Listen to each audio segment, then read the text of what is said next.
வணக்கம். மீடியா 24 தமிழ் செய்திகள் வாசிப்பது உங்கள் லலிதா ரவி. கோவை மாவட்டம் கோவை உக்கடம் அருகே உள்ள சிஎம்சி காலனி மக்களை வாட்டி வதைக்கும் குடிசை மாற்று வாரிய அதிகாரிகள். அருந்ததிய மக்கள் என்பதால் பல மணி நேரம் காக்க வைத்ததாக குடிசை மாற்று வாரியம் அதிகாரிகள் மீது அருந்ததிய மக்கள் குற்றச்சாட்டு.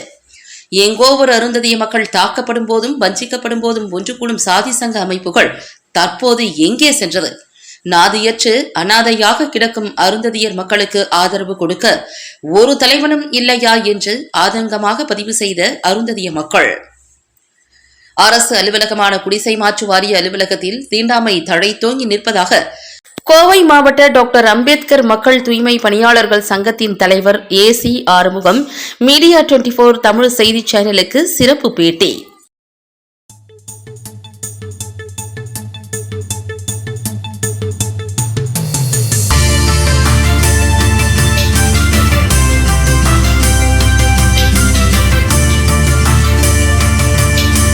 கோவை மாவட்டம் டாக்டர் அம்பேத்கர் மக்கள் தூய்மை பணியாளர் சங்கம் சார்பாக ஏசி ஆறுமுகம் மாவட்ட தலைவர் பேசுகிறேன். நேற்றுக்கு எல்முருகன் மத்திய அமைச்சர்கிட்ட மனு கொடுத்துருந்தோம். 15 நாளைக்கு மேல கலெக்டருக்கு மனு கொடுத்து காலதாமதமாக இருக்குன்னு சொல்லி குடிசை மாட்டு வாரியத்துக்காக பொதுமக்கள் அன்று 16 குடும்பத்தை சேர்ந்தவங்க நேற்றுக்கு 4:30 மணி அளவில் குடிசை மாட்டு வாரியத்திற்கு அலுவலகத்துக்கு சென்றார்கள். மக்கள் சென்று அந்த அதிகாரிகிட்ட உள்ள போய் கேட்கும்போது மீட்டிங் நடந்துட்டு இருக்குது அப்படின்னு அதிகாரி சொல்றாரு. கேட்ட ஜூன் மீட்டிங்கு சென்னையிலேருந்து குடிசை மாட்டு வாரிய அதிகாரியை மீட்டிங் நடத்திட்டு இருக்கிறோம். தாழ்த்தப்பட்ட மக்கள் அருந்ததி சமுதாயத்துக்காக குடிசை மாட்டு வாரியத்தில் சாதி ரீதியாக கொடுமைப்படுத்துகின்ற எங்களுக்கு அந்த விஷயங்கள்லாம் நடந்திருக்குது. ஒரு பெண்மணிகளை அருந்ததி சமுதாய பெண்மணிகளையே அந்த அலுவலகத்துல ஜூம் மீட்டிங் 5:30 மணி வரைக்கும் ஜூம் மீட்டிங் நடக்குமா? ஒரு அரசாங்க அதிகாரி இடத்துல ஒரு மாவட்ட ஆட்சியாளர் இருந்தா 5:30 மணி வரைக்கும் ஒரு மீட்டிங் நடக்கு. 8 மணி நேரம் கூட நடக்கும். மாவட்ட ஆட்சியாளர் கூட ஒவ்வொரு மணி நேரத்துக்கு கேப்ட்டும் கூட மீட்டிங் போட்டிருக்காரு மாநகராட்சி கமிஷனர், மாவட்ட ஆட்சியாளர். ஆனா இவர் இந்த அருந்ததி சமுதாயத்தை அந்த குடிசை மாட்டு வாரியம் தாழ்த்தப்பட்ட மக்களுக்கு எதிராக குடிசை மாட்டு வாரியம் இருக்குதுன்றது இதுல காணொலியால தெரியுது, எங்களுக்கு தெரியப்பட வைக்கின்றது. 7:30 மணிக்கு மேல பெண்மணிகள் தாய்மார்கள் 16 குடும்பத்தை சேர்ந்தவங்க போய் கேட்கும் போது உங்களுக்கெல்லாம் இங்க வீடு கொடுக்க மாட்டோம் அப்படின்னு எங்க கிட்ட சொல்லிட்டாங்க. அப்ப இவங்க கேட்கறாங்க, யாரு சொன்னாங்க எங்களுக்கு வீடு கொடுக்க கூடாதுன்னு யாரு சொன்னாங்கன்னா அந்த பேர்கள் சொல்ல மாட்டேங்கிறாங்க. குடிசை மாட்டு வாரிய அதிகாரி மக்கள் பணத்துல வரி பணத்துல அரசாங்கத்துல சம்பளம் வாங்குன்ற அதிகாரி இப்படி ஒரு விஷயத்த சொல்லலாமா? அவங்க சொல்லிட்டாங்க வீடு தரமாட்டாங்க. 1.5 லட்சம் 2 லட்சம் ரூபாய் சம்பளத்தை வாங்குற நீங்க அரசாங்கம் மக்களோட எங்க பணத்தை பெட்ரோல் போட்டு உங்க வண்டிக்கு டீசல் போட்டு வண்டி ஓட்டிட்டு இப்படி 7:30 மணி வரைக்கும் இந்த அருந்ததி சமுதாய மக்களையே தூய்மை பணியாளர் குப்பை எடுக்கிறோம் பிய எடுக்கிறவனைய ஏன் காக்க வைக்கிற? அரசாங்க அலுவலகத்தை ஏன் காக்க வைக்கிறேன்? காக்க வைக்கிறதுக்கு என்ன காரணம்? உனக்கு அது சந்தோஷமா?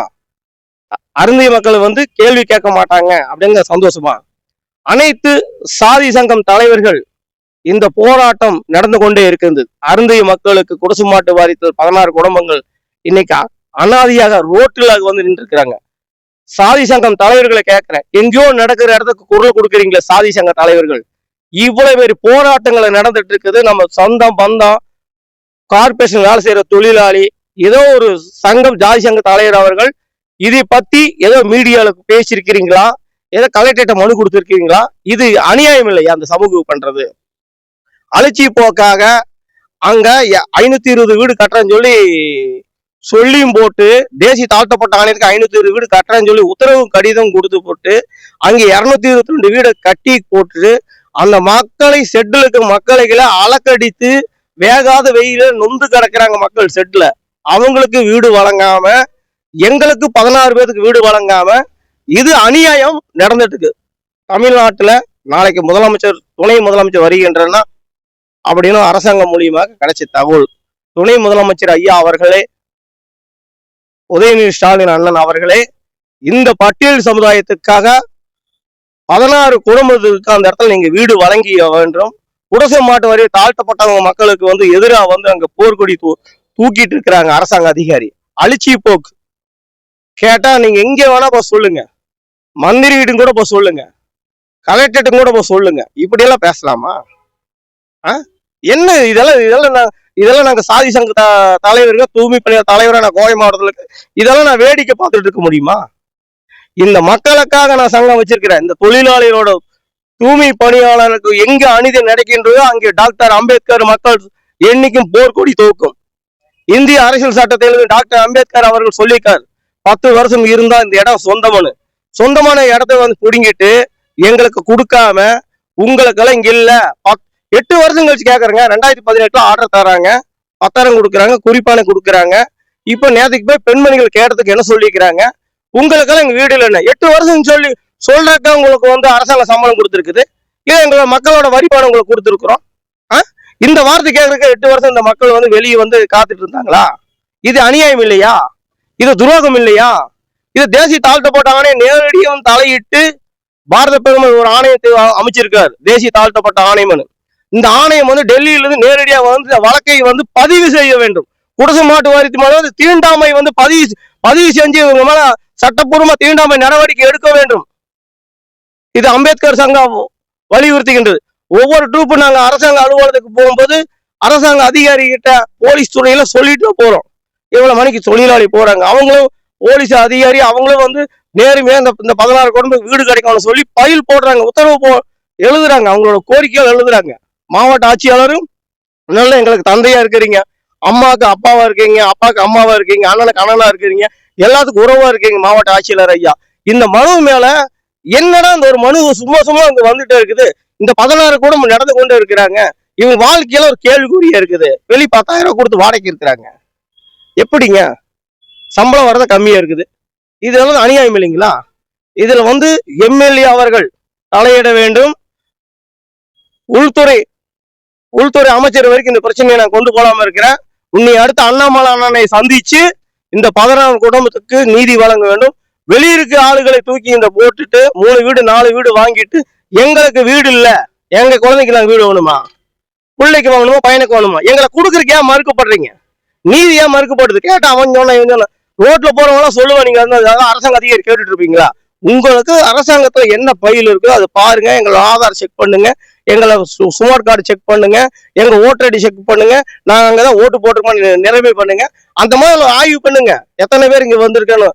வெளி மாவட்டத்துக்கு உள்ள போட்டு எங்களை வெளி தோறது நியாயம் இல்லைங்கண்ணே. 8 வருஷம் கழிச்சு ஒரு பதில் சொல்றீங்க வீடு இல்லைன்னு. இது அப்பவே நீங்க சொல்லிருந்தீங்கன்னா நாங்க எப்போ போயிருப்பேன். எதுக்கு இந்த 8 வருஷம் வரைக்கும் நான் காத்துட்டோம்?